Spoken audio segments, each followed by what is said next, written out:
Hello students. Today we'll start our 6th unit and the title is Brown Wolf. This story is written by Jack London, who was an American author and journalist, and he was known for his adventure stories. He explored several regions and their culture, and his stories were based on his own experience at sea in Alaska and in fields and factories of California. Well, let us begin to read and listen to the story, and we will keep the suspense till the end about this brown wolf. They call him Wolf. In build and coat, he was a huge timber wolf, but in his color, he advertised himself as a dog. No wolf was ever colored like him.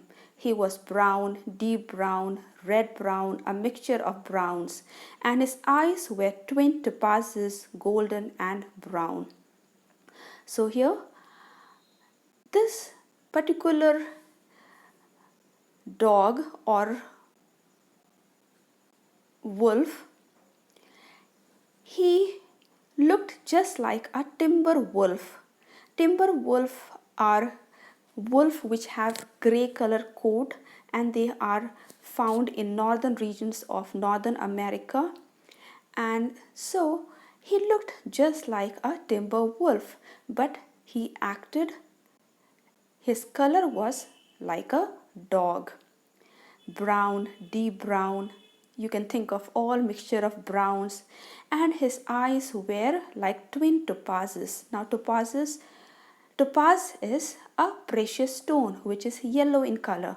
So his eyes were shiny and yellow and looked like two topazes or precious stones were fixed into his eyes. Walt, Irwin and Madge loved the dog very much. Perhaps this was because it had been such a task to win his love. Now, here Irwin and Madge, they loved this dog, and it was not easy task to get this dog near them. When he had arrived at their mountain cottage from nowhere, he had proved to be very unsociable. Like, if you look around in the streets, some dogs are so sociable. When you go through the street and when they see you, they wag their tails, they come after you, right? They just want to be around you. But this particular dog, or we don't know, whose name was Wolf, when he came to the mountain cottage. Now mountain cottage is a small house that was built on the mountain. Cottage, a small house where Walt, Irwin and Madge used to stay. From nowhere he came. And when he came, he was not friendly. He did not like to meet anybody. He had resented all his advances and had refused to let them touch. So this dog was not a friendly dog. He did not like people around, and he even didn't liked anybody to be friendly with him or to touch him. Nevertheless, he had stayed there as he was tired and famished. So this particular dog, which looked like a wolf, he was tired and hungry, and so he was not feeling energetic, and so since he was tired and hungry, he stayed there. But when he recovered, when he came out of his tiredness, he simply disappeared.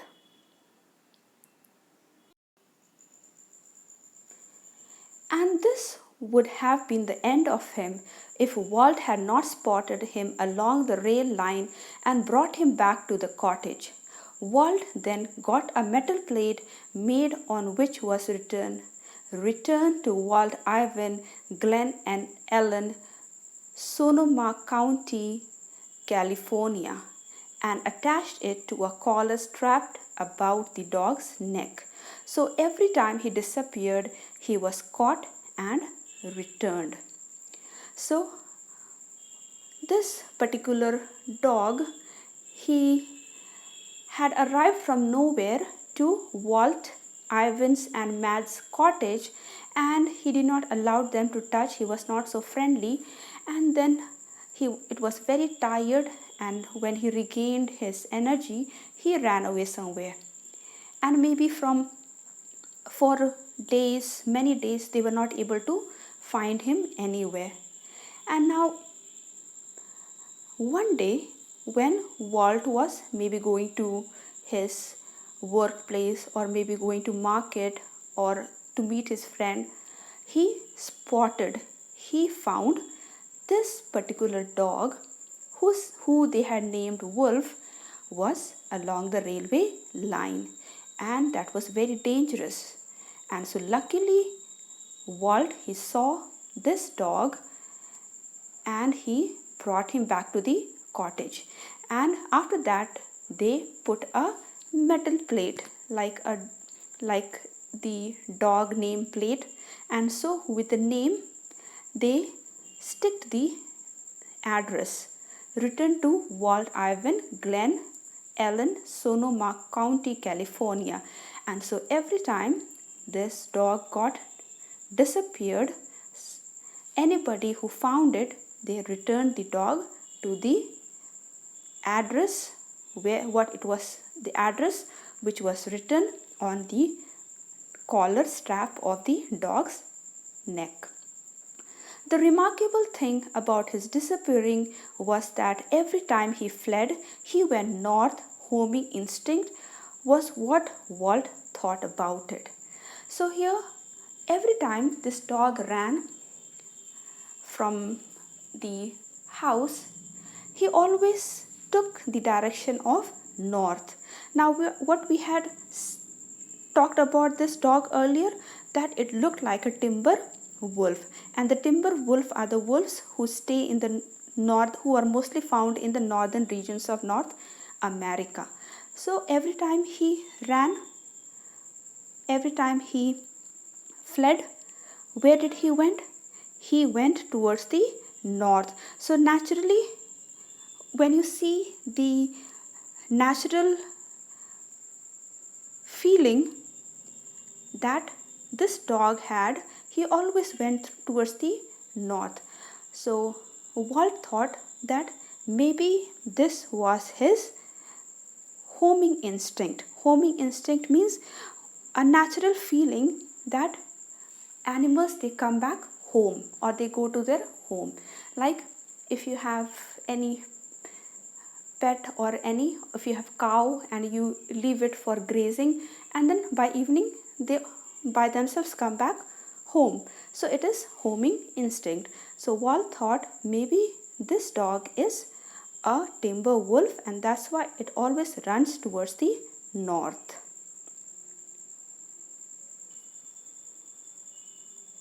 So children, here you can see Walt, Ivan and Madge. They're looking at the dog whom they have named Wolf, because it looks like a huge timber wolf, a grey color wolf from the northern region, and they have tied a collar around his neck with a metal plate and the address written on it. And every time this dog disappears, somebody who finds it, they return him back to Marge and Walt Ivan. After a futile year of many flights, he decided to remain at the cottage. But even after that, a long time went by before Walt and Madge succeeded in getting close to him. So every time this dog ran away and he was been found by someone, and the person always looking into the address which was written on the collar, on the metal plate that was put on the collar of the dog, returned it back. So it was unsuccessful. He was not able to run away. And after, it took long time, after maybe many months, after a year, Walt and Madge, they got successful to get close to this dog. It was a great victory, for they alone were allowed to touch him. Now they loved the dog. They tried to touch the dog, but the dog did not allow them to touch.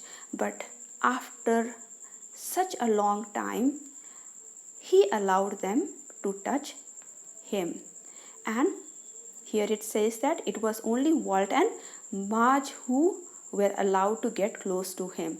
If anyone else, they greeted with an angry growl that would turn into a frightening snarl. And snarling was also the sound, was all the sound he made.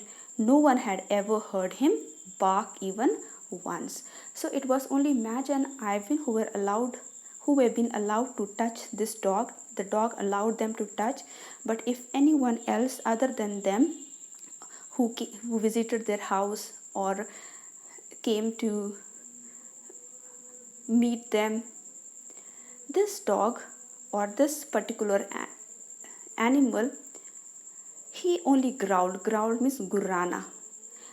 And no one had ever heard him bark. Bark means bhokna. As Walt and Marge walked along the country road one morning with Wolf trailing behind, they heard a crunching of heavy feet. A few minutes later, a man came into view around the turn of the trail. So Walt and Marge, they were out for their morning walk with Wolf. Like usually those who have pet dog, they take out their dog for morning walk, right? So this wolf, he was just behind them, and they heard a crunching heavy feet, like sound of someone walking. And then when they came to the turning, they found that a man was coming from the road. Trail means the road, we can say a thin road that is made in the forest or in where there is no road. One day, Walt greeted. The man paused and nodded. So Walt, as they were in the morning walk, so Walt, he greeted this man. Good morning. The man, he paused and he just nodded. Like he just didn't say good morning, but he just nodded, like he accepted the wish, good morning. I guess I ain't used much to the worm, he said, half apologetically. I'm more accustomed to zero weather. So this man said that, oh, it is so warm here. The weather is so warm here, and I'm not used to this warm weather. Actually, I come from a cold place. Zero weather means the climate where it is cold. So he says that I come from a very cold, the place which has got a very cold weather. The temperature sometimes go below 0 degree.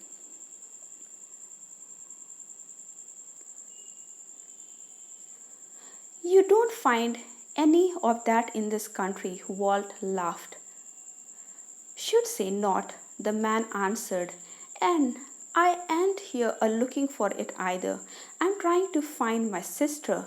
Maybe you will know where she lives. Her name's Johnson, Mrs. William Johnson.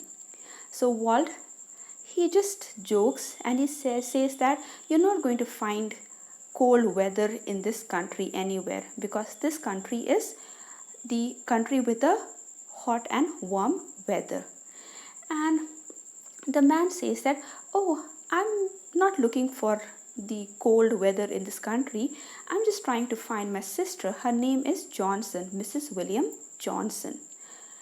You're not her Klondike brother, Madge cried, her eyes bright with interest, about whom we've heard so much. So Walt and this man are talking. Walt, he wishes him good morning, and so this man says that, oh, it is so hot, it is so warm over here. I come from a very cold place. And so Walt, he just jokes and he says that if you're searching for cold weather here, you will not find, because this country is, in every place the weather is warm. And so he says, no, I'm not trying to find it. I'm trying to find my sister Johnson, William Johnson. And now Madge, who was standing quietly and listening to the conversation, she got very excited and she said that, oh, you're not her Klondike brother? Now Klondike means, Klondike is a region in the northwestern Canada where gold was discovered. And Klondike, they are inhabitant, like Indians who live in India, they are called Indians. Who live in Japan, they are called Japanese. And so Klondikers are the people living in Klondike region. And Klondike was the region in northwestern Canada where gold was been found. And she maybe must have heard so many stories about this man from Mrs. Johnson.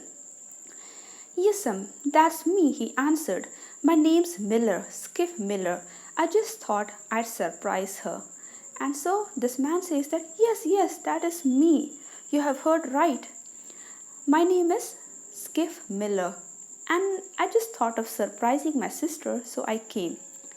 You're on the right track then. Madge pointed down the hill. Take that little trail turning off to the right. It's the shortcut to her house. You can't miss it. And so Madge, she tells the direction. She says that, yes, you are on the right track.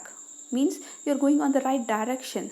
You just go down the hill. She points and tells the direction. You go just down the hill, and from there take a little trail, like said, we can say the road which is made, like when you cross field, or when you go to villages, you will find thin roads that goes by.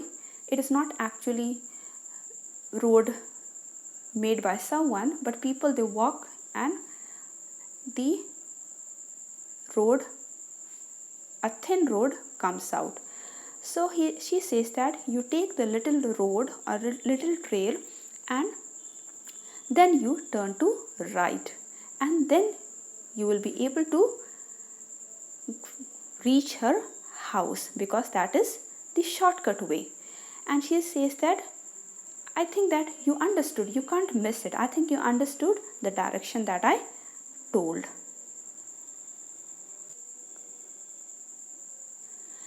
Yes, thank you, ma'am, he said.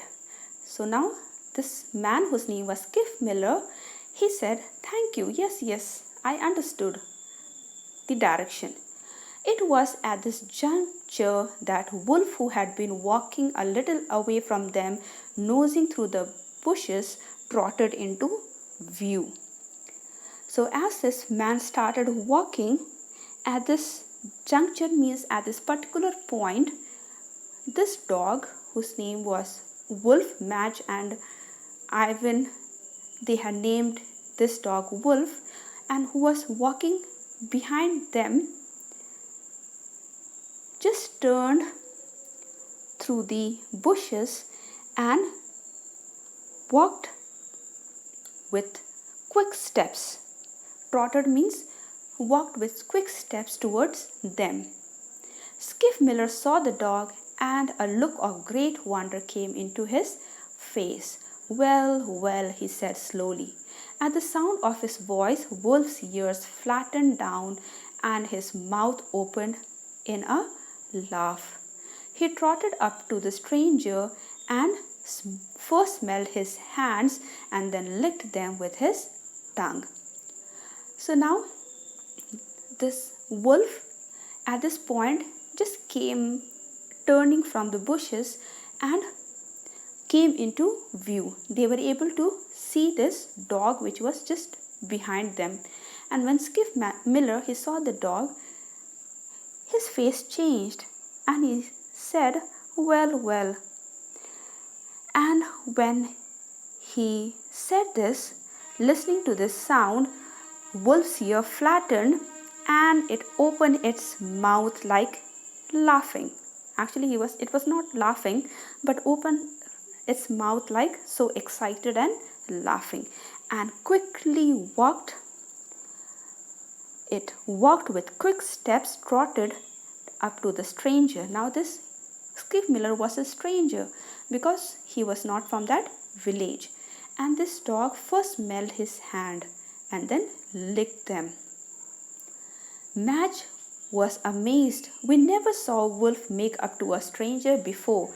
So now Madge was so amazed and surprised because this dog did not allow anyone to touch him. Every time other than Madge and Ivan somebody tried to touch him, he used to growl at them. And so Madge he says that we never saw this wolf make up or meet strangers or allow them to touch him. And so she was very amazed. "Is that what you call him, wolf?" the man asked. So Madge, she said that we have this wolf, he never allows anybody to touch him, but you are the first stranger to whom this dog has come so near and smelling your hand and licking it. And so Skiff Miller he says that, "Oh, so you have named him Wolf." He lifted one of the wolf's 4 legs and examined the foot pads, pressing them. "Kind of soft," he remarked. "He ain't been on trail for a long time." He turned to Madge and Walt and asked, "How long have you had him?" So Skiff Miller he lifted Wolf's 4 leg. 4 leg means front leg, and he pressed the foot pads and found that it was soft. So he said that this dog has not been on road. On trail means he has not been walking for a long time. So he understood that Madge and Walt had kept this dog. So he asked them, "This dog is with you all for how many days? From what time or from when this dog is with you all?" But then the dog, squealing, rubbing against the newcomer's leg, opened his mouth and barked. Walt and Madge stared at each other. The miracle had happened. Wolf had barked. So when Skiff Miller, he was checking the foot pads, the dog stood and start going round and round. Squeaming means start going round and round. Skiff Miller and rubbing its body against the legs of Skiff Miller and opened the mouth and barked. It was a surprising thing for both Walt and Madge because they had never heard wolf bark. Then Madge was so excited that she told that it is the first time he ever barked. "First time I ever heard him too," Miller added. So here it was not only the new owner of Wolf, Madge and Walt have first time heard this particular dog bark, but it was even Skiff Miller. So by now you must have understood that this dog was so close to Skiff Miller because maybe he was the owner of this dog. So Skiff Miller, who was the old owner of this dog, he also said that I I have also not heard him bark any time. This is the first time I have ever heard this dog bark.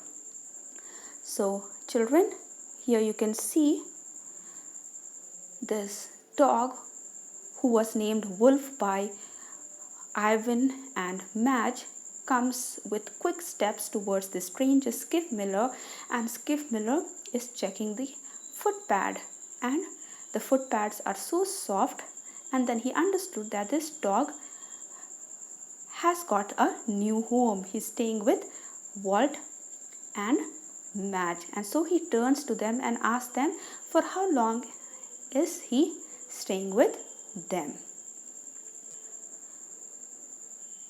Madge smiled at him. The man was evidently a humorist. Of course, she said, since you only seen him for 5 minutes. So when Miller he said that I also this is my first time that I heard this dog barking. So Madge she says that, oh, you are a humorist. You say a person who often makes joke, and she says that you have just seen him since 5 minutes. Then how will you hear it? Skiff Miller looked at her sharply. I thought you understood, he said slowly. I thought you understood that he is my dog. His name ain't Wolf, it's Brown. So when Madge she said that, oh, you're so funny, you are here for just 5 minutes, how will you know that this dog have ever barked or not? So Skiff Miller he gave a sharp look. Sharp look means just a constant look at Madge, and slowly he said that, I thought you must have understood that this dog is my dog, and the name of the dog is Brown, not Wolf. How do you know he's your dog? Walt demanded. So now Walt he said that, how do you know that it is your dog? You don't have any name or anything attached to the dog on the dog's collar. How do you know that this is your dog? Because he is, was the reply. So Skiff Miller he said that, he is my dog. Skiff Miller turned to the dog, Brown. His voice rang out sharply, and at the sound of dog's ears flattened down. And so Skiff Miller, now when Walt he said that, how do you know it is your dog? Like he said that, you're simply like you want to take away this dog. How can you prove? You don't have, you just tell because this dog came near to you, that doesn't mean that this is your dog. So Miller he says that, because he is my dog. And so he turned towards the dog and he called his name, Brown. And as soon as the dog heard his name, the ears flattened down. Gee! The dog made a swinging turn to the right. Now mush on. And the dog ceased his swing abruptly and stared straight ahead, halting obediently at the command. So when this dog heard the name Brown, when Skiff Miller called his name Brown, he flattened his ear and he made a turn to the right and stopped. And the dog was turning, and the dog ceased his swinging abruptly and stared straight ahead. Like when you call a dog by its name, it will run towards you and try to keep on swinging, right? Swinging like so excited. And so when this dog heard the name Brown, it just stood and started swinging and turning to the right and stopped and ceased swinging only when he got the command to halt. Halt means stop. Skiff Miller smiled proudly. He was my lead dog. So Skiff Miller, he said that this dog was a lead dog, used to lead the sledge team. The lead dog, they control the speed of the entire team of dogs and takes them to the right direction.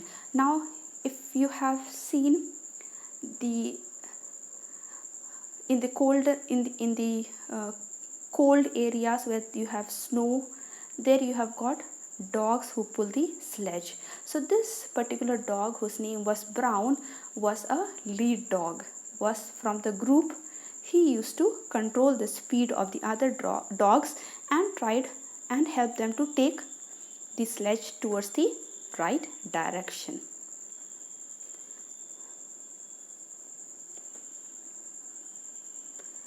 But you are not going to take him away with you, Madge asked tremulously. So Madge, with a shaking voice, she asked, but you're not going to take him away with you. No, he won't, Walt announced in a determined voice. Perhaps you want to sell him, we can buy him. So this dog now was staying with Walt and Madge for so long time that they start loving the dog.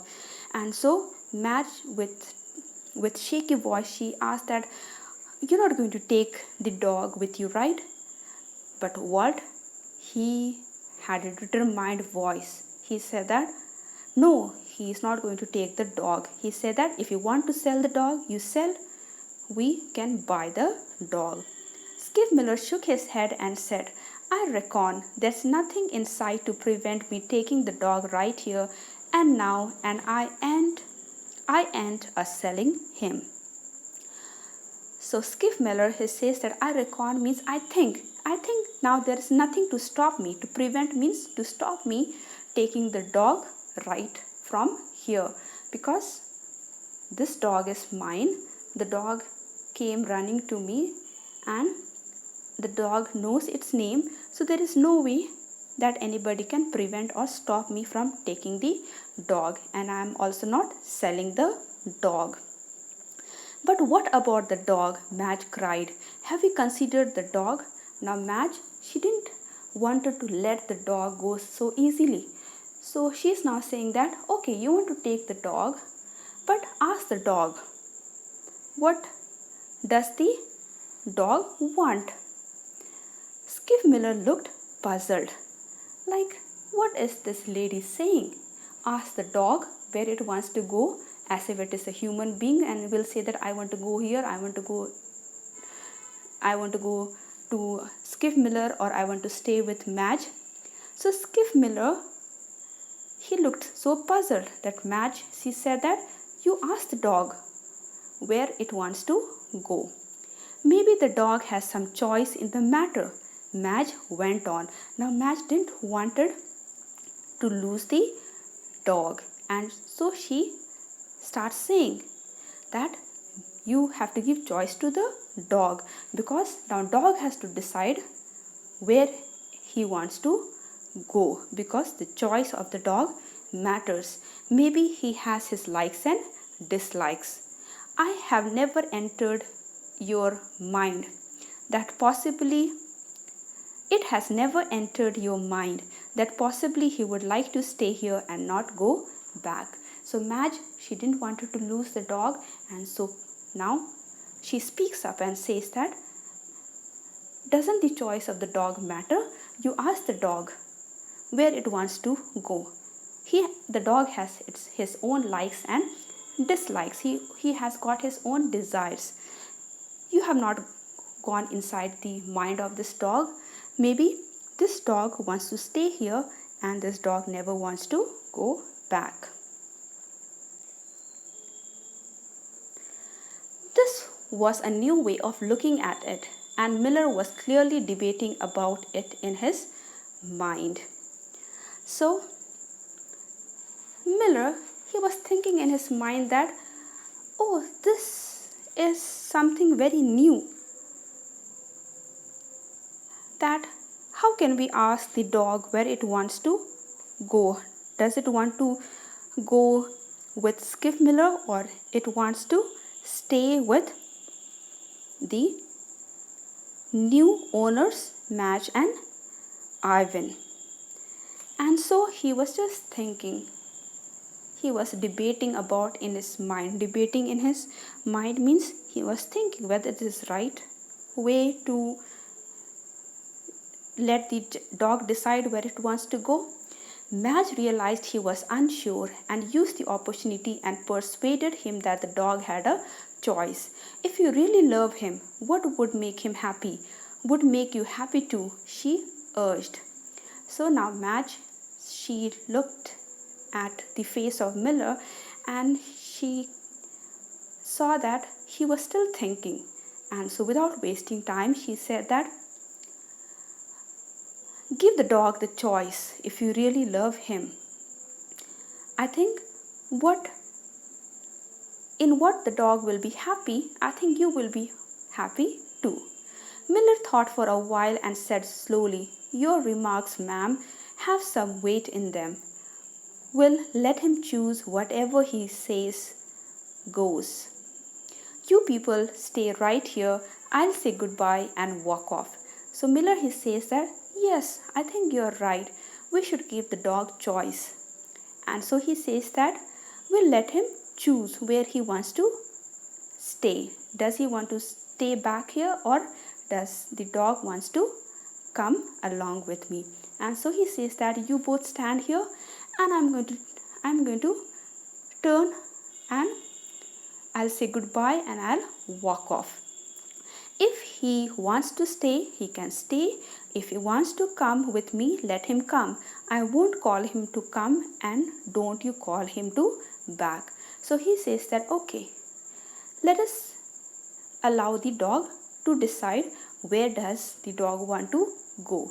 So what I'll do is I'll just say goodbye and I'll walk off, and if the dog wants to stay here, we'll stay with you, and if the dog wants to follow me, the dog will follow me. But no one is going to call his name. I will not, neither me, I'm not going to call his name, and you both also will not call his name. If he follows me, you're not going to call him back, and if the dog stays here, I will not going to call his name.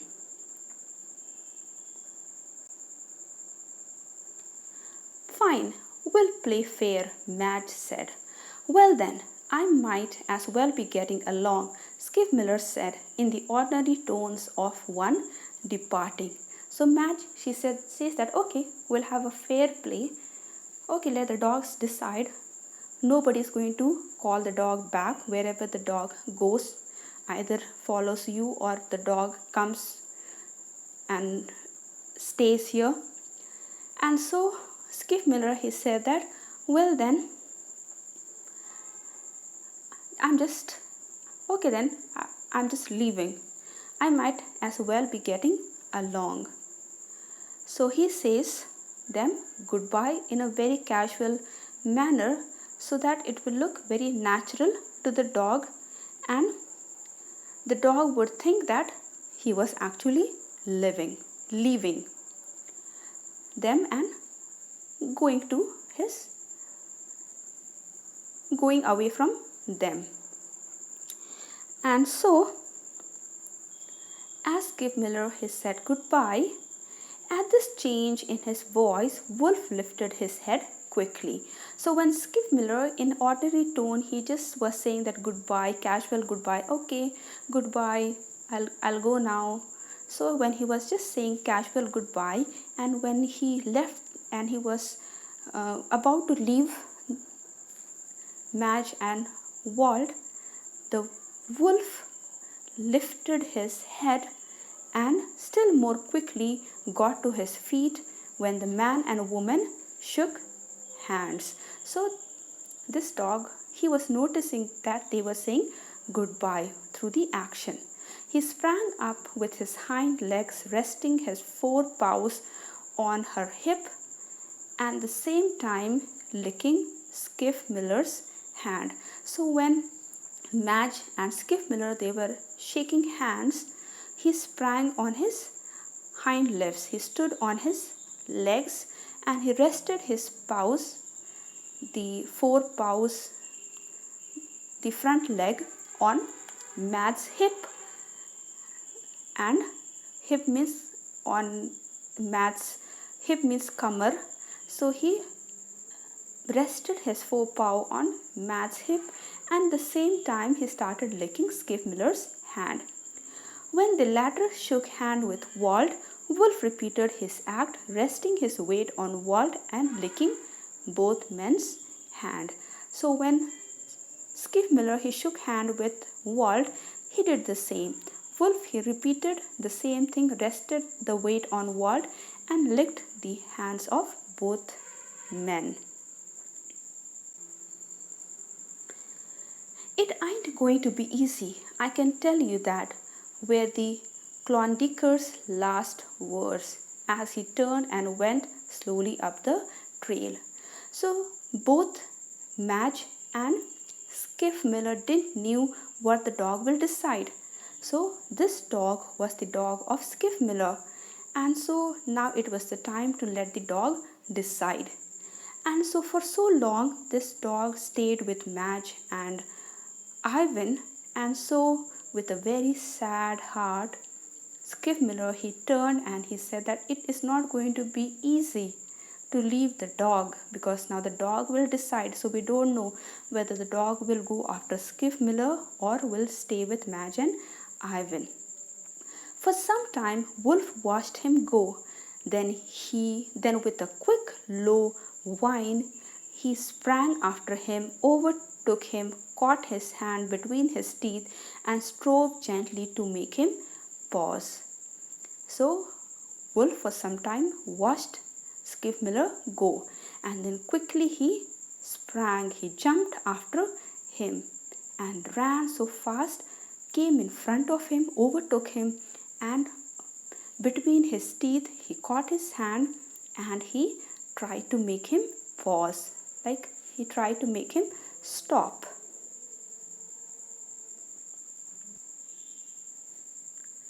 So children, here you can see this dog whose name was Brown, or you can say Wolf, is given chance to decide. So one side we can see Madge and Walt standing and Skiff Miller walking away. So the dog is running behind him, sprang after Skiff Miller and ran and came in front of him, and he took his hand between his teeth and was trying to tell him to stop. Failing in this, Wolf raced back to where Walt Ivan sat, catching his coat sleeve in his teeth and trying vainly to drag him after the retreating man.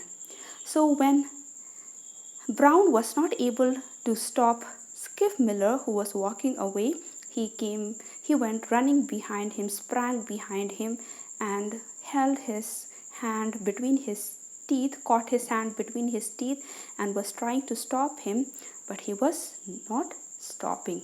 So he failed, and so he raced back to where Walt Ivan was sitting, and he caught his coat sleeve in his teeth and he tried to drag him after the retreating man, after whom he tried to pull him towards Skiff Miller. He then turned his attention to Madge. He snuggled his head in her lap, nudging her arm with his nose, an old trick of his when begging for favors. So now when Walt Ivan didn't reacted to the action of this dog whose name was Wolf. Wolf was trying to pull Ivan's coat sleeve and trying to tell him that this man who is moving away, let us go towards this man because this man is not stopping. And when Walt Ivan he didn't turn to his attention, this dog turned to Marge, and he snuggled its head and tried to gently rub its nose on the arms of Madge. and very old trick of dogs to ask for something. This too he soon abandoned when they did not move. Wolf waited for a long minute silently and quietly. So, as they had promised each other that they are not going to call the name of the dog and will just sit quiet and will allow the dog to decide. So, he first ran behind Skiff Miller and tried to stop him.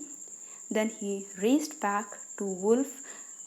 Wolf raced back to Walt Ivan, tried to pull his coat sleeve and ask him to go after the man who was walking away, moving away, and he tried to snuggle his head and tried to rub his nose on the arms of Madge, but it didn't work.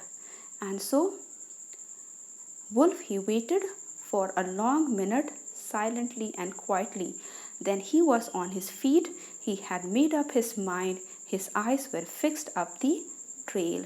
So after sitting for a while, because no one was reacting, Madge or Irwin, they were not reacting to his begging or to his action. And so after some time, after a long wait, the dog finally made up his mind and he looked towards the road, towards the trail. He broke into a trot which turned into a run. And so first it was slowly trotting, means slowly it was running, and then this trot means when the dogs they run slowly, or when the horse they run slowly, we call it trotting. And then it started to run. Not once did he turn his head. He cut sharply across the curve of the trail and was gone. So here we see about this dog whose name was Brown, who belonged to Skiff Miller, who stayed in the cold country, and maybe he must have come to visit his sister a long time ago, when this dog must have followed his sister and he got lost in this country where Walt, Ivan and Madge used to stay. Now from this story, now we have come to know that this brown wolf is not a wolf in actual. He is a dog who looks like a wolf, and the wolf name was given by Madge and Ivan, but his name was Brown. But what do we get from the end of this story? We get from this end of this story that dogs are faithful animal. Wherever they might go away, they might get lost, but when they meet their real owners, they are so faithful that they are not going to leave them. Like here we see that this dog, he loved both of his owner. He wanted to stop Skiff Miller, and he even was asking Madge and Ivan to stop him, because he knew that he was thinking that they will listen. But finally he goes after whom? He goes after his original owner. So the dogs are so faithful that even if you lose them, even if you forget them, they are never going to forget you.